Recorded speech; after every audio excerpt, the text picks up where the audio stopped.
নমস্কার বন্ধুরা, আমি গৌরী। আমার চ্যানেল কুক উইথ গৌরীতে আজকে নিয়ে এসেছি সাবুর খিচুড়ি রেসিপি।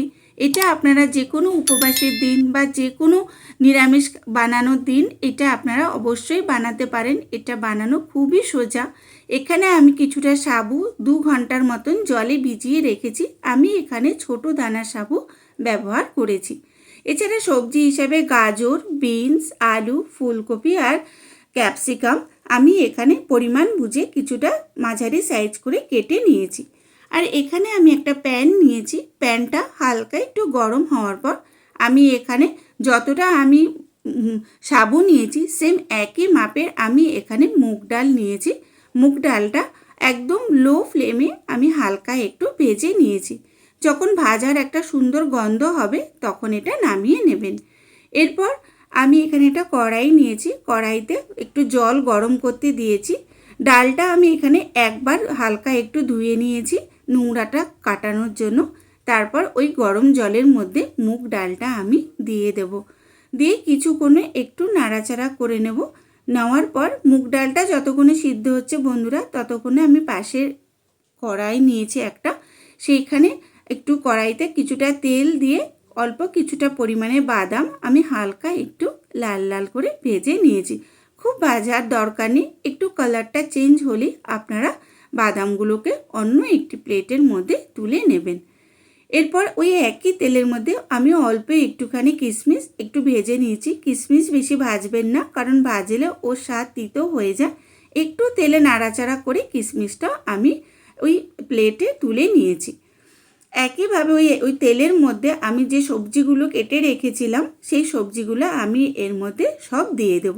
বন্ধুরা, আমি আমার পরিমাণ বুঝে কিছুটা সবজি নিয়েছি। সবজিটা আপনারা কম বেশি করে নিতে পারেন। এছাড়া এখানে আমি পরিমাণ বুঝে কিছুটা নুন আর কালার হওয়ার জন্য অল্প একটু হলুদ এর মধ্যে অ্যাড করে দিয়েছি। দিয়ে আবার একটু নাড়াচাড়া করে একটা ঢাকনা চাপা দিয়ে মিডিয়াম ফ্লেমে আমি এটা 4 মিনিটের মতন একটু হালকা ফ্রাই করে নিয়েছি। 4 মিনিট পরে দেখুন সবজিগুলো অনেকটা নরম হয়ে এসেছে। আবার একটু নাড়াচাড়া করে আমি একটা অন্য প্লেটের মধ্যে এই ভেজে রাখা সবজিগুলোকে তুলে নিয়েছি। এই দিকে দেখুন আমার ডালটাও প্রায় একদম সিদ্ধ হয়ে গেছে। যখন প্রায় ডালটা সিদ্ধ হয়ে যাবে এর মধ্যে পরিমাণ বুঝে একটু নুন আর কালার হওয়ার জন্য সামান্য একটু হলুদ এর মধ্যে আপনারা অ্যাড করে দেবেন। দিয়ে দেখুন ডালটা আমার পুরোপুরি সিদ্ধ হয়ে গেছে। এই অবস্থায় ডালটা আমি অন্য একটি পাত্রের মধ্যে ঢেলে নিই এবং একটা কড়াই নিই, তার মধ্যে সামান্য একটু তেল নিয়ে তার মধ্যে 2টো শুকনো লঙ্কা আর 2টো তেজপাতা হালকা একটু ছিঁড়ে আর অল্প একটু 5 ফোড়ন এখানে ফোড়ন হিসাবে আমি দিই। ফোড়নের যখন একটা সুন্দর মিষ্টি গন্ধ পাবেন বন্ধুরা, তখন আমি এর মধ্যে 2টো টমেটো ছোট ছোট করে কেটে রেখেছিলাম, এই টমেটো কাটাটাও এর মধ্যে আমি দিয়ে দেব। দিয়ে টমেটোটা একটু নরম হওয়া অবধি আমি অপেক্ষা করব।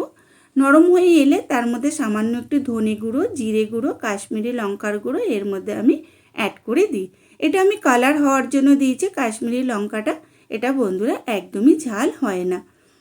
এইভাবে যখন দেখবেন যে টমেটোর থেকে একদম আর মশলাগুলো থেকে অয়েলটা সেপারেট হয়ে আসবে, তখন ভেজে রাখা সবজিগুলো আপনারা এর মধ্যে সব দিয়ে দেবেন। সবজিগুলো দিয়ে বেশ কিছুক্ষণ আপনারা নাড়াচাড়া করে নেবেন। যখন মশলা আর সবজিগুলো একদম ভালোভাবে মিশে যাবে তখন আপনারা এটাকে আবার কিছুক্ষণের জন্য একটু ঢাকনা চাপা দিয়ে দেবেন, যাতে সবজিগুলোর মধ্যে মশলাগুলো ভালোভাবে মিশে যায়। দেখুন ঢাকনা চাপা দিয়ে আমি এই মিনিট 3 পর আবার ঢাকনাটা তুলে দিলাম। দিয়ে আবার সবজিগুলোকে একটু নাড়াচাড়া করে নিয়েছি। সবজিগুলো যখন একদম সুন্দরভাবে একদম 80% কুক হয়ে যাবে বন্ধুরা, তখন আমি এই ভিজিয়ে রাখা সাবুটা যে ছিল, সাবুর জলটা ফেলে দিয়ে সেই সাবুর দানাটা আমি এর মধ্যে নিয়ে নিয়েছি। আমি এখানে ছোট দানা সাবু নিয়েছি, আপনারা বড় দানাও নিতে পারেন। এরপরে যে মুগ ডালটা আমি সিদ্ধ করে রেখেছিলাম, ওই সিদ্ধ করা মুগ ডালটা আমি এর মধ্যে অ্যাড করে দিয়ে কিছুক্ষণ নাড়াচাড়া করে নেব। ডালটা আমি এখানে ব্যবহার করেছি বন্ধুরা, আপনারা এখানে ডালটা ব্যবহার না করে শুধু সাবু দিয়েও খিচুড়িটা বানাতে পারেন। এর মধ্যে তারপরে ভেজে রাখা আমি কিছুটা যে কিশমিশ আর কিছুটা যে বাদাম ভেজে রেখেছিলাম সেগুলো এর মধ্যে আমি কিছুটা অ্যাড করে দিয়ে তার মধ্যে পরিমাণ বুঝে একটু নুন আর একটুখানি মিষ্টি আমি এখানে দেব।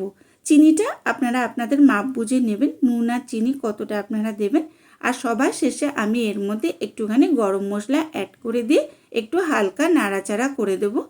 দিয়ে আমি এইটাকে ঢাকনা চাপা দিয়ে প্রায় 6 মিনিটের মতন রেখে দেব।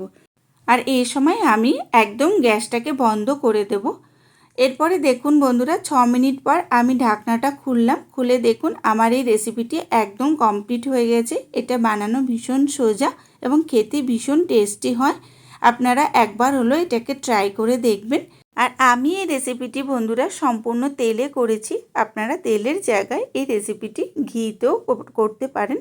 এর টেস্টে কোনো ডিফারেন্স আসবে না। আর এই রেসিপিটি কেমন হয়েছে বন্ধুরা আমাকে অবশ্যই কমেন্ট বক্সে জানাবেন।